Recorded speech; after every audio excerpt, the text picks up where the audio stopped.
사탄은 하나님의 자녀를 향해 정면 공격을 퍼붓다가 실패하면 그의 악한 목적을 이루기 위해 좀 더 교묘한 방법을 사용하기 시작한다.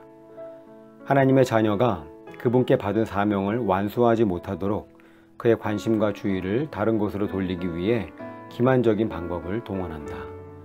그것은 성도가 중요성이 떨어지는 어떤 다른 것에 관심을 쏟도록 유도해서 결국은 자신의 사명에서 멀어지도록 만드는 것이다.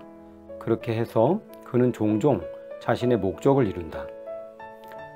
선한 사람 느헤미야는 하나님께서 그의 마음에 심어주신 비전에 따라 무엇인가를 하기 위해 눈물을 멈추고 자리에서 일어났다. 그리고 하나님의 섭리 가운데 수산을 떠나 그의 사랑하는 성 예루살렘으로 가게 되었다. 그에게는 왕에게서 받은 권세가 있었고 성의 재건에 필요한 물질이 있었다. 그리고 느헤미야의 목적과 계획이 예루살렘 사람들에게 알려졌을 때 그들은 일어나 건축하자라고 단호히 외쳤다.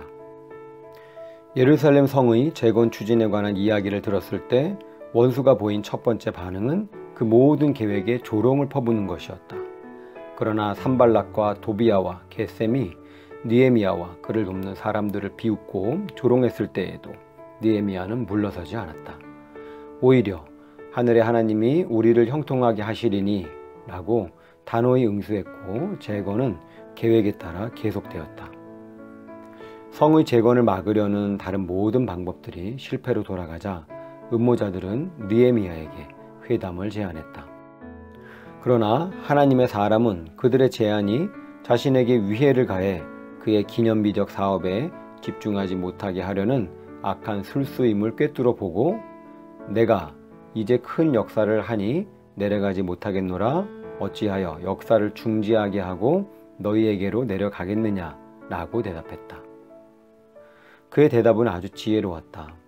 이와 같은 대답이 기만적인 제안에 응수하는 상투적인 대답으로 사람들 사이에 자주 사용되는 것은 당연하다.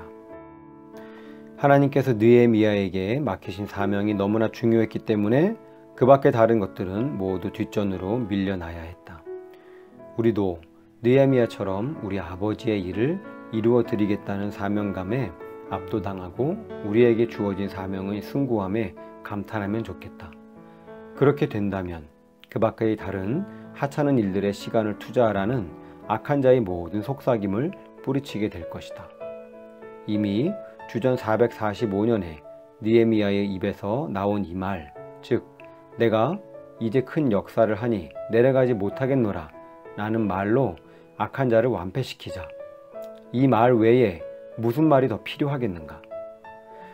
우리의 관심을 다른 곳으로 분산시키려는 사탄의 말은 종종 아주 예기치 못한 곳에서 나온다. 마르다는 마리아를 불러 주님의 발 앞에서 떠나게 하려고 했다. 우리가 조심하지 않으면 때로는 우리의 가장 친한 친구가 우리를 사명의 길에서 벗어나게 만들 수도 있다. 또는 아주 정당한 활동이 그런 역할을 할 수도 있다. 우리는 야단법석을 떨며 바쁘게 돌아가는 현대 생활 때문에 너무나 자주, 너무나 빨리 예수님의 발 앞에서 떠나는 경향이 있다. 우리의 관심을 쓸데없는 곳으로 돌리는 것들은 모두 속히 떨쳐버려야 한다. 그렇게 하지 못하면 소득 없는 분주함에 빠지고 말 것이다. 현재 유행하는 대부분의 교회 프로그램의 비본질적 활동들과 계속 증가하는 기독교 단체들은 우리가 방심하는 사이에 우리의 관심을 엉뚱한 곳으로 돌려 우리를 미로 같은 샛길로 끌고 갈 수도 있다. 그 끝은 아무 열매 없는 막다른 골목이다. 우리의 재능을 낭비하지 않는 방법은 하나님께서 주신 세계 복음화의 사명을 성실히 감당하는 것이다. 그렇게 하려면 하나님께서 복을 주신 검증된 방법들을 사용하므로 한편으로는 무기력한 교파주의의 수렁을 피하고 다른 한편으로는 과열된 비생산적인 활동을 피해야 한다. 현재와 같은 세상에서 살아가려면 우리의 관심을 잡고 곁길로 끌고 가는 것들을 피하는 기술을 능숙하게 익혀서 늘 열심히 사용해야 한다. 가피풀 말씀 테마 엉뚱한 곳에 관심을 쏟지 마라.